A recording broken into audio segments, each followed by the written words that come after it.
Okay, boys, I've once again prepared a bit of a presentation for you guys about rotates this time. Rotates are a crucial part of this game. We all have to rotate, and yeah, I'm gonna teach you everything I know about how to get good rotates, because that's the most important thing, right? Now, first of all, what is a rotate? Well, at first principles, it's just getting from point A to point B. So we all have to rotate in this game for various reasons. One of the reasons could be that Storm is pushing in. So Storm is trying to push you forward towards the next zone. So let's say you are at point A right here, then you want to move towards point B, otherwise you get damaged by Storm. Another reason, for example, could be, let's say you're at the bottom of a mountain. This represents a mountain, then you want to get better positioning. That could also be a reason why you would want to make a rotate. Another reason could be if you're very scuffed. Now this very low quality image shows you a player that has like 65 builds. He has 3 minis, 2 medkits, has like a twin and hammer pump or whatever that's called. He might want to make a rotate because he wants to get more loot. So he goes to a specific location to buy more loot, maybe to a vending, you know, like making a rotate towards the vending machine. That is a rotate. So we all have to make rotates in Fortnite. The problem is, how do we make rotates so we don't get hit? That is the most important thing. It's all about your HP. HP. So let's say you want to go from point A to point B. And when you were at point A, you were 100 shields and 100 health. And then when you get to point B, you're only 0 shields and 75 HP. Then this means you got damaged for 125 HP and it was a bad rotate because you got hit. Now we do have all of these different types of healing items, as you can see. Currently in the game we have big pots, we have a couple of fish, we have minis. There used to be slurps, now there is like the smoke grenade or whatever. Now the meta is always changing, so by the time you're watching this might completely have changed. But the principle is still the same. We have healing items, so when we get damaged, we can heal up back to full HP and then we're chilling, right? The problem is that we don't have an unlimited amount of heals. We can realistically carry like 1 to 2 types of healing items. So you can carry 3 big pots, 3 medkits, or maybe 6 minis. Whatever the situation might be, whatever healing items you can carry. And then oftentimes you still have a mobility item and a shotgun and AR. So we do have a limited amount of heals, which means if you do this too much, you make a rotate and you get damaged on the rotate. If you do that too much, then all of a sudden you burn through your healing items until you have no more healing items left. And that would be a very bad situation to be in, because if you are low HP, you're more likely to die, and if you die, you lose the game. That's what we're trying to avoid. So less damage taken equals better rotate.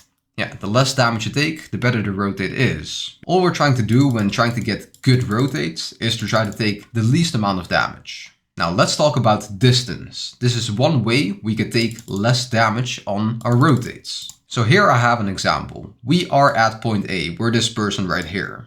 And we are aware of the fact that there's only 4 players in the lobby right now, and they're all positioned at the south side right here. Now there are multiple different paths we could take to move towards point B. We could go straight towards this congestion right here and box up in zone right there. We could go all the way, we could wrap around all the way like this. We could just go straight like this. There are multiple different options and all of them have their advantages and disadvantages. For example, if we go straight like this, we are fastest. Because if we do like a very far wraparound like this, it's gonna take a lot more time than if we just go like this. It's a much shorter distance, right? But if we're trying to optimize for the most amount of distance possible between you and the enemies, then what you're trying to do is you're trying to wrap around like this. So you go to like the north side right here, because then there's the most amount of distance between you and enemy players. Now the reason you would want to do this, for example, is first of all, the render distance, which is pretty important. If the distance between this player right here and these players right here is over 300 meters, so 300 meters, then you are out of the render distance and these players can literally not see you. They cannot see you and therefore they cannot shoot you, right? Now another important reason why you would want to create as much distance as possible between you and your opponents is perspective. So let's say you have a player that is super close to you, right? He is right next to you basically. Then he looks very big and you can hit him pretty easily. But what perspective does is when a player is very far away like this, then the player looks smaller. He literally takes up less pixels on your screen. And so if this player wants to shoot this player right here, he has to be very accurate with his shots, and he has to really, aim down sights and try to hit the shots. And it's much harder to hit a player that is like very far away than a player that is right next to you, because the hitbox is much bigger if he's closer. This is the reason why some players would literally go into Storm and stay there, because they're trying to create as much distance between them and enemies as possible. Because they realize, okay, most players are going to be inside the safe zone, so if I tank Storm like this, then there's less players nearby and I get damaged less. The reason why players can tank Storm in this zone right here is because it's only a 1 tick. But when we get to endgame, everyone is in such a close distance because zone does so much damage. Like it's a 5 tick or an 8 tick or a 10 tick. If it's a 10 tick, you can't stay in Storm for such a long time. And so you're basically forced to be in this safe zone. Another thing we can notice in this image is the dead side right here. And I'm gonna explain it with this image right here. So let's say zone keeps pulling to the right. Now what's gonna happen over time is all of these players, they're gonna rotate towards the next zone. Now obviously for this player right here, it's gonna take less time to get to this point than it is to go all the way to this point. Because if he's rotating along this path and he goes like here and then he goes to here, then it's gonna take even more time to rotate here. So most players in a game, what happens is they rotate from here towards this side and then they continue rotating like this, right?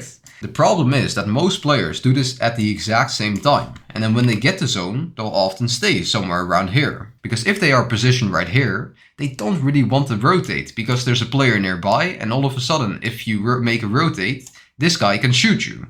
So people will kind of stay at this congested side. They don't really rotate unnecessarily if they don't have to, because they could maybe potentially pool zone, So what often ends up happening is that the majority of players, they will end up at a congested side, as you can see right here. The congested side is the side of zone where the most amount of players are. And then what is left is a dead side. And the dead side is not a bad spot to be in. It's actually the safest place to be in, because there's the least amount of players, because nobody has rotated there. Now, of course, there could be a player at dead side, but the majority of the players that are coming from this side of zone, which is the biggest part of the zone, they are going to move towards this side of zone. So they're at the left side right here, and they're going to go like this. This could literally be flipped the opposite direction as well. Like, yeah, okay, all of these players are flipped. But let's say zone keeps pulling left, so towards west. And all of these players, of course, they're flipped, but they're going to move from here to here. And all of a sudden, the congested side is right here at this right side, so at the east side.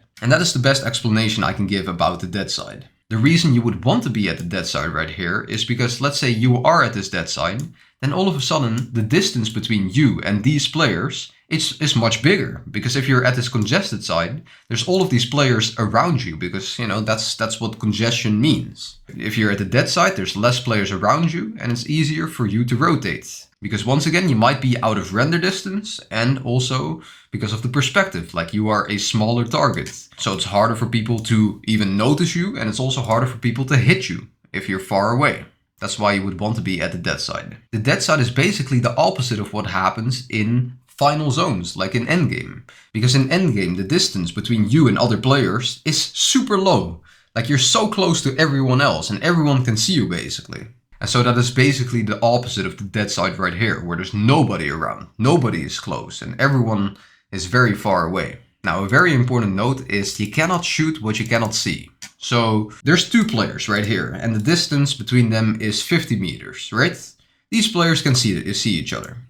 Now, what happens if there's a distance of 200 meters? Well, this is 50 meters, let's say, once again, so this is 50 meters. Now, when you're this player right here, and you're in a very far distance, what's also to your benefit is the fact that there's more likely to be like big objects in your way. And these give you natural cover, and we'll talk about that now. So one form of natural cover could be, let's say you're moving through a cliff and you see all of these boxes right here. They cannot have an angle on you because the cliff is blocking it.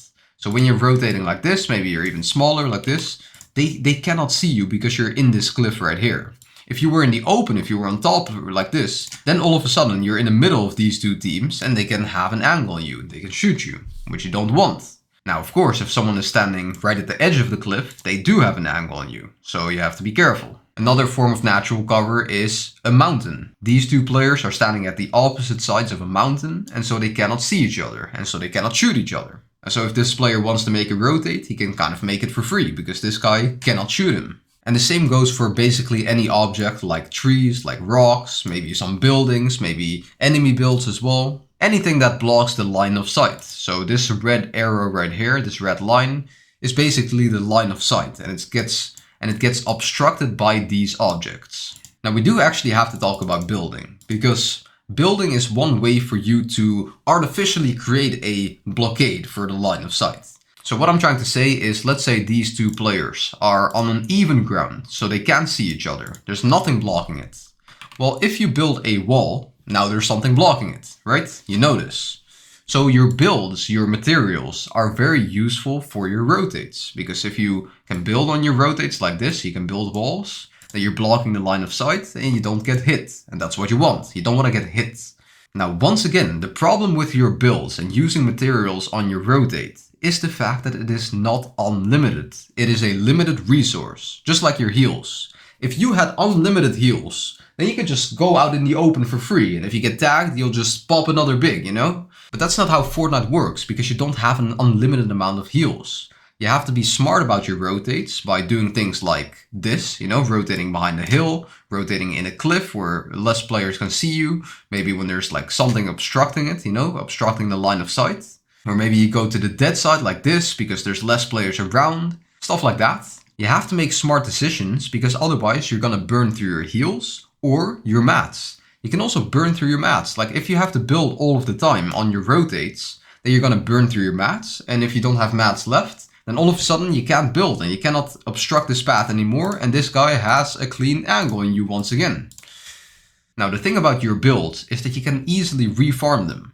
And it's much easier in first and second zone, for example. So if you're right here, you're probably out of render distance for this guy right here. So he can't even shoot you while you're trying to refarm. So it is relatively safe, right? Now it becomes a lot harder to refarm when you're inside endgame. Because when you're in endgame, the distance between you and the other players is much closer, right? You're much closer to the other players. They have an easy line of sight on you, and so it's much harder to refarm. So in the early and mid game, you might want to overbuild. But in end game, you can't really overbuild because you don't have so much time and so much materials to refarm, because otherwise people will just shoot you. Now, one exception about the end game is that there's sometimes, you know, a dead side in end game as well. For example, with the expanding side of zone. If you can enter this dead side right here, then maybe there's an opportunity for you to refarm as well. So that's pretty important to note. So when you use your materials on rotates, it's pretty good to have like a prospect of future materials. Like if you know there's going to be some wooden trees like very close to you, then you can maybe use some more wood on the rotates. If, you know, like you might not even see players, but you can block them off just in case. And if you know there's trees right in front of you, then, you know, like it's worth it because you can just refarm the mats. If you don't see a tree, then, you know, like maybe you have to conserve your mats, so you can't really overbuild that much. Like you have to be conservative with the builds that you place. Now we have to talk about movement items. These are a crucial part of this game. Without movement items, you're gonna have to make very long rotates and you're gonna get hit a bunch. Movement items, they first of all enable speed. And this happens with all of the different movement items. It doesn't matter which item you see right here, it enables you to be faster. Like your movement speed increases by using them. And this is important for a couple of reasons. First of all, you're much harder to hit. Let's say this represents a player that is moving fast like this, right? It's going like this. It's going through the air using a crash pad or something. Then it's much harder for the players on the ground to hit you. And so if you're just walking on the ground like this, you're going pretty slow. But if you're using a crash pad, all of a sudden you're going like shoo, and you go like very fast. And it's much harder for someone to hit you. Now, another very important benefit is reduced travel time. So let's say you want to get from point A to point B, and it takes you 60 seconds. But then when you use a movement item, it only takes you 30 seconds. Well, this means there's only half the time for other players to hit you. So when you get from point A to point B faster, and you box up faster, then there's less time for people to hit you, and that's a better rotate. So not only are you harder to hit, you also get to a better position faster, which is very important. Now, one movement item, for example, that we have right now is the wingsuit item. And this item comes with this clear benefit, like you move a lot faster, so there's reduced travel time and it's harder for people to hit you. Now there's one downside, and that is that you cannot build. You can't build when you're using the wingsuit because you're in the air, hovering in the air, you're just flying. So when you use the wingsuit item, you're not only going high up, so more people can see you, but also you're using this item and you cannot build because you're stuck in the air, right? And that is why we need to talk about timing. Let's say you're the first player to go. Let's say you're the first player to use a wingsuit item and you want to get to point B. And all of these players right here, they're not using wingsuit yet. They are just waiting, they're seeing something, they're trying to look for Surge or whatever. And you're going as a solo. Then all of these players are gonna shoot you. They're all gonna focus you, they're all gonna target you, and this would be a terrible timing. What would be a much better timing is if there's a lot of players using wingsuits at the same time. Because at that moment there's not 5 or 6 players that are looking at you at the same time. There's maybe 2 players looking, because a lot of these players are using the wingsuit just like you. But also for the players that are looking for tags, they have to decide between all of these different teams. And so there's basically like a 1 in 5 chance of getting hit right here. Or getting targeted is what I should say. So when you have a very bad timing, then all of a sudden everyone will focus you because they're not rotating, you are rotating, and all of a sudden like they're all focused on you, they're just lobby focusing you. But what's also important is that when people are rotating, they are not really looking for tags. Sure, if you're like on the rotate, you could still stand still and, you know, like aim down sights on some wingsuiters nearby. But most likely, if you're on a rotate, you're not really gonna shoot players. You're gonna shoot players when you're just safely boxed up and you have like a clean angle on the player so you don't get hit back, you know? You don't do it in the open. So when people rotate, you also want to rotate. That's basically what I'm trying to say. That's usually a good timing. Now, what would be a very bad timing, for example, is when you go too late. And this is super common when players are just coming out of zone. And all of these players, they've already rotated in and they're sitting on edge, kind of, you know, waiting what to do. And then they see this one player rotating in and then he comes like this. Then you kind of already know what's going to happen. All of these players are going to target this one player because he's the last one to rotate in. His builds are freshly placed, so he's not in like a full metal box or something. So all of these players, they're looking around for, you know, anyone to tag. And you're the only player that is basically out in the open. And so they're going to tag you.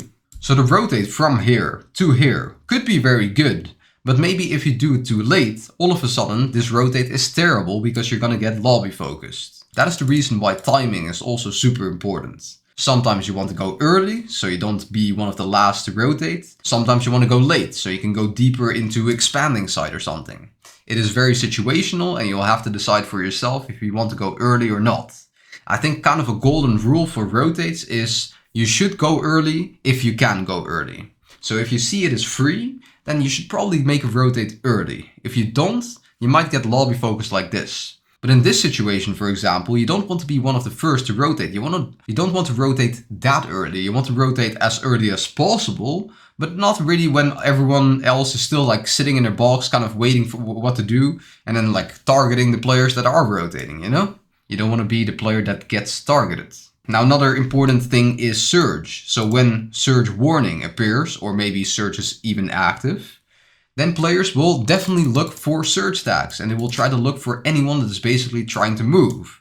And so sometimes it is worth to kind of wait for the Surge warning to go away or disappear and then make your rotate instead of making the rotate when everyone is looking for Surge and everyone's like, yeah, I need to get Surge right now. That is a very bad time to go for a rotate. Sometimes you're forced to, but you know, like I'm trying to make a point that the timing is very important. And you have to decide for yourself when the timing is best. Because once again, a rotate could be perfect, but it could be terrible if you do it at the wrong timing. This is basically the same thing that happens when congested side is being formed. So all of these players, they're rotating kind of late, and so they're getting into zone like this, and then they're at this congested side and it was like a bad timing. So let's say you're one of the first players to rotate. Let's say, let me remove this. You're this player right here. And you make an early rotate, which is really good because then there's less players that are boxed up in this blue area right here. And so it is a freer rotate for you to go right now into this blue area. That would be a very good decision to go very early into this spot right here. So early rotates in first zone, second zone could be very important. Now this player could make a very bad choice of not rotating in deeper. Because what will happen over time is these players will also move in, like this.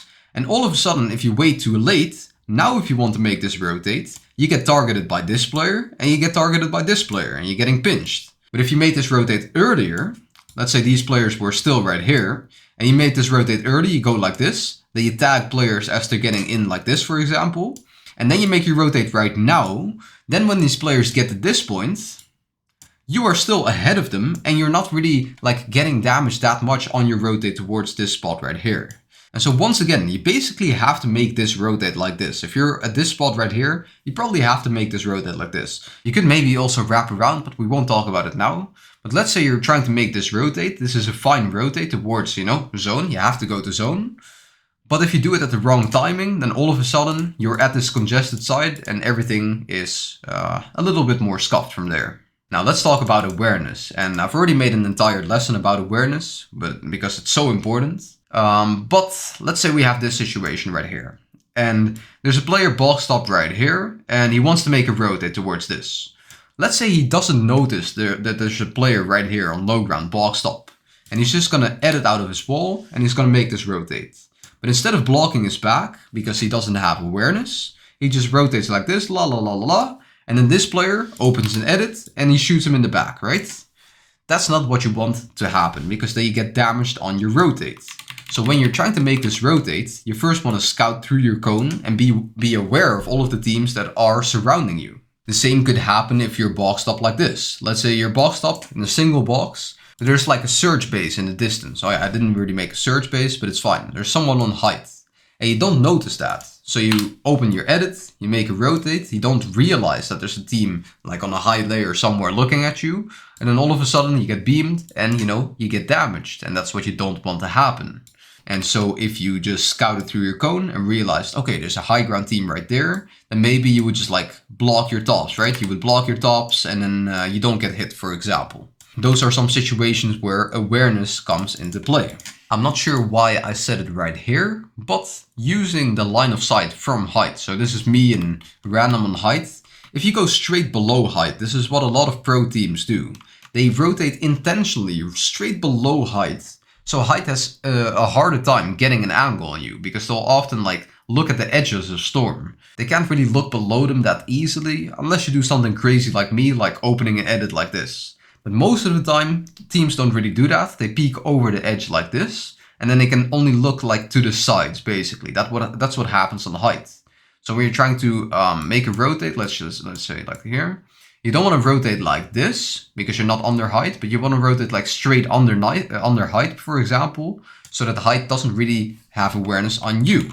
That is like also a very good way to awareness check height and take height from them. By mirroring height, being straight beneath them and then just ramping up and then taking height from them. It's a very good way to awareness check height as well. Going straight beneath height like this, beneath their tarp. Now, since I already made a whole video about awareness, I'll just recommend you check that out. Now, I want to talk about planning ahead, which is super important for rotates. So let's say you're this player right here and you're boxed up like somewhere around here, let's say. And then you see, okay, next zone is right here. Then one player, what he could do is just rotate to this spot. And he's like, yeah, I'm done. I'm in the next zone, I'm chilling. But he might not prepare for what happens if zone pools like this. Let's say this is 50-50 zone, right? Next zone might pool like this. And then he has a max distance pool. And then all of a sudden he's like, there's a mountain in the way. You don't really have like line of sight and everything. And like it's a pretty hard rotate to go from here to here. And so if he knows there's a hill, a mountain right here, it might be worth for him, if it's free, to go up on this mountain first, to have a better position. This is part of planning ahead. Because if zone does pool max distance, like I mentioned before, then what he can do is just slide down, go like this, like he has a free rotate. That is a very important thing about high ground. High ground allows you to slide down off the mountain. And when you slide down like this, you have more movement speed, you're faster. And what is good about being fast? Please, try to remember what I said about speed. Why is speed so important? I want you guys to be actively learning, not just, like listening to me, but just not taking my advice, right? Speed is important, not only so you get to point B much faster, which means there's less time for players to hit you, but it's also harder for players to hit you because you're faster, right? Now, another reason why being on top of the mountain is such a good position is because if you are at this side of the mountain, then all of a sudden the mountain creates a blockade for the line of sight. All of these players at this congested side right here, they cannot see you if you're rotating down like this. Now, another important thing is that you have more awareness because you can scout around, you can look here, you can look there. And once again, what did I say about awareness? Awareness is pretty good because if you realize, if you're on top of this mountain and you realize, okay, there's one player boxed up right here, then you have that awareness and you might make this rotate. Now, another thing about planning ahead when it comes to mountains, for example, this is once again on the topic of planning ahead, is when you have a mountain zone and you're on low ground like this, it might be worth, once again, for you not to stay right here on low ground, but to go up. Because what if, zone does pull all the way on top of the mountain? Then all of a sudden, all of these players are going to go ahead of you and they're going to blockade you on your way to the top. And so, yeah, sure, in this season we have the movement item, the wingsuit, and we can just easily go up on a hill. But maybe next meta we don't have wingsuits, maybe we have Fizz. And if we have Fizz, then we have to make this very scuffed rotate up the mountain. So when it comes to planning ahead, sometimes you don't want to stay stuck on these lower layers because, you might get suffocated. That happens a lot to some players in mountain zones.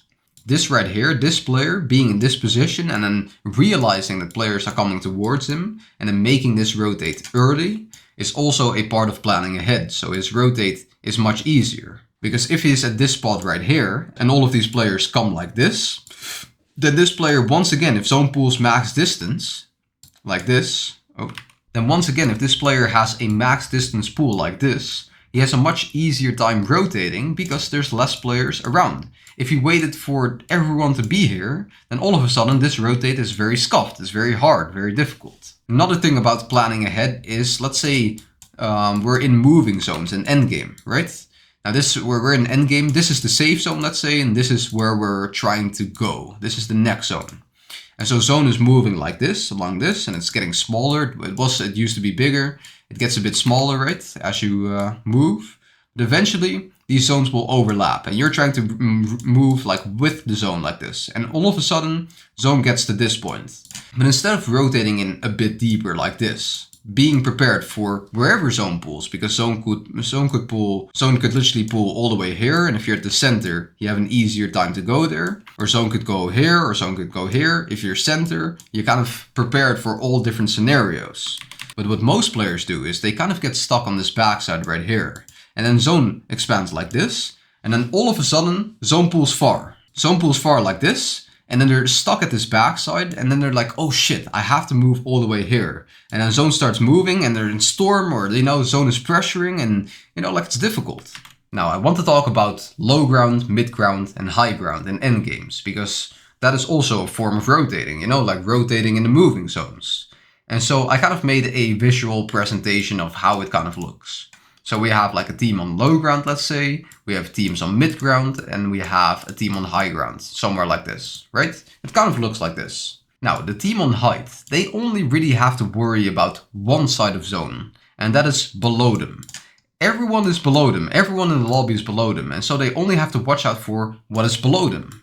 Sometimes, there's wingsuiters or whatever, but that's an exception. They usually only have to worry about people below them. Now, people on low ground, for example, they usually have to worry about people being above them. That's usually what happens, right? If someone is right here, the players are above them. They also have to worry about people cutting in front of them, because if people cut in front of them and claim low ground from them, that would be very bad because they want to claim low ground, right?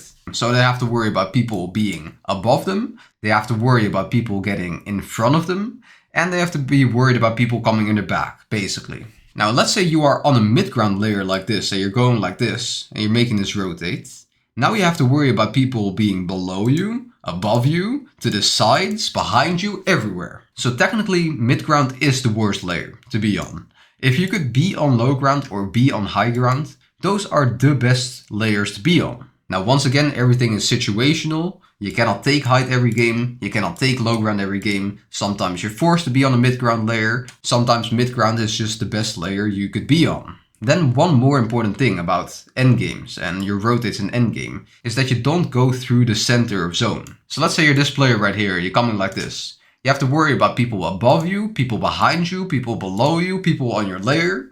But if you're at the center of zone, then more people also have an angle on you from every side of zone. Whereas when you stick to one side of storm, basically, like when you're hugging the storm, like you're at one side of zone, then you don't really need to worry about people being in storm, because people don't really tank storm that much. Most players in your lobby are going to be at this side. So if you're moving along this edge right here, you only have to worry about kind of one side of zone, and that is above you right here. Now, the final topic is saving mats, and I talked about this a little bit earlier. But let's say this situation in endgame right here. We have 26 builds. I have 26 builds. I cannot just full tarp like the other team that is sitting right here to the right. I cannot full tarp because I'll just run out of mats quickly. In endgame, I think most players understand you want to conserve as much mats as possible. And sometimes that means you have to save mats by doing cheap rotates. Sometimes you have to box up and then you have to go out in the open and risk getting hit. And I think this is like one of the million smaller decisions you have to make when making rotates. Like when you make a rotate, you're always thinking like, okay, like what is the best option to do now? Like if you full tarp this, then you know you're gonna run out of mats, you're gonna die. But if you, let's say, don't build at all in the whole end game, like you're gonna die as well, you know? Like you have to use your mats conservatively, but also in a smart way so that you're not really running out of mats. What I'm trying to say is like, I think the more you play this game, you start to understand like which rotate works best and which risks to take, which risks not to take. Rotating out in the open is risky, but necessary sometimes. That's the thing. Like you cannot full tarp in the whole end game, you know, unless you had unlimited mats. You don't have unlimited mats, so you have to sometimes be in the open. And you kind of have to, try your best not to hit. Like, let's say you're second height before, for example, you're gonna get hit by height. Height is gonna focus you, so you can make smart decisions about, okay, where am I rotating and how am I rotating so that I'm not getting hit.